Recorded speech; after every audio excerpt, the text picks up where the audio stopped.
اے تمام انسانوں ہم نے تم سب کو پیدا کیا۔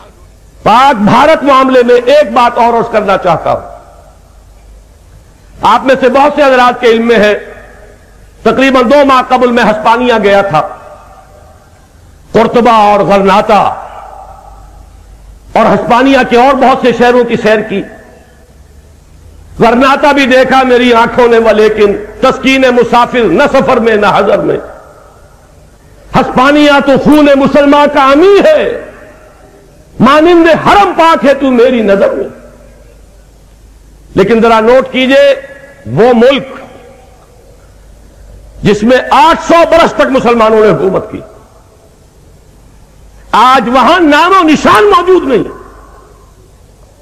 1492 کو سقوط غرناطہ کے بعد یا مسلمان قتل کر دیے گئے یا جہازوں میں بھر بھر کر بھیڑوں بکریوں کی طرح شمالی افریقہ کے ساحل پر اتار دیے گئے، ایک نام و نشان باقی نہ رہا۔ میں آپ سے عرض کر دوں، میں تفصیل سے عرض کر چکا ہوں جب وہاں سے واپس آیا تھا، اور ندا میں وہ میری تقریریں شائع ہو چکی ہیں۔ غرناطہ جس طرح ہسپانیہ میں آخری حصار تھا مسلمانوں کا، یہ بر عظیم پاک و ہند جس پر 1000 برس حکومت کی تھی، اب اس میں آخری حصار یہ پاکستان ہے۔ ہندو کو اگر کوئی ڈر ہے تو پاکستان کا ہے۔ وہ ابھی بھارتی مسلمان پر بھی آخری فیصلہ کن وار اگر نہیں کر رہا ہے تو صرف پاکستان کے خوف سے نہیں کر رہا ہے۔ ہندو کی نفسیات میں پاکستان کا یہ شمال مغربی علاقے سے سارے فاتحین آتے رہے، اس کی ایک سب کانشس مائنڈ میں ایک خوف ہے اس علاقے کا۔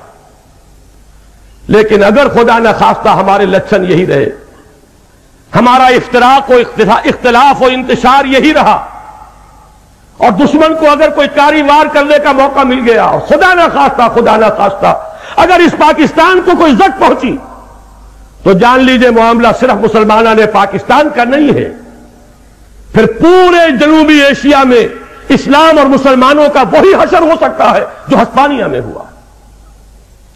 جو بھی ہندوستان کی تاریخ پر نگاہ رکھتا ہے، مہاراشٹر کے علاقے سے تیسری مرتبہ وہ قوتیں ابھری ہیں۔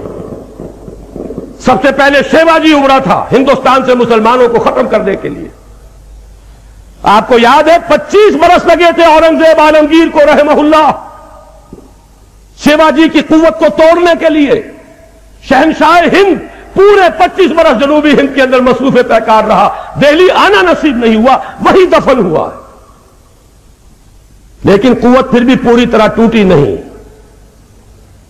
اورنگزیب کی وفات کے کل 20 صدی بعد پھر وہ طوفان اٹھا اسی علاقے سے۔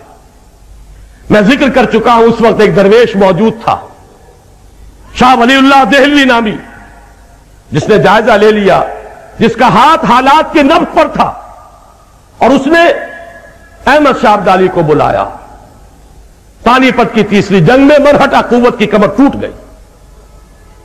اس کے بعد نوٹ کیجئے، وہی علاقہ ہے جہاں RSS قائم ہوئی، وہی علاقہ ہے جہاں شیو سینا ہے، وہی علاقہ ہے جہاں سے قیادت BJP کی، وہی علاقہ ہے جہاں سے وشوا ہندو پریشد کی قیادت ہے، اور وہی علاقہ ہے جو قیادت کر رہا ہے اس تحریک کی کہ اس جنوبی ایشیا سے اسلام اور مسلمانوں کو ختم کر دیا۔ اگر خدا نہ خواستہ، میں نے جیسا کہ عرض کیا تھا، بھارت کا مسلمان اب اس سے شکوہ کرنا بیجا ہے۔ وہ تو ہم پر حجت قائم کر چکا، اس نے پاکستان بنوانے میں حصہ لیا، اور اس جرم کی سزا وہ ابھی تک بھگت رہا ہے۔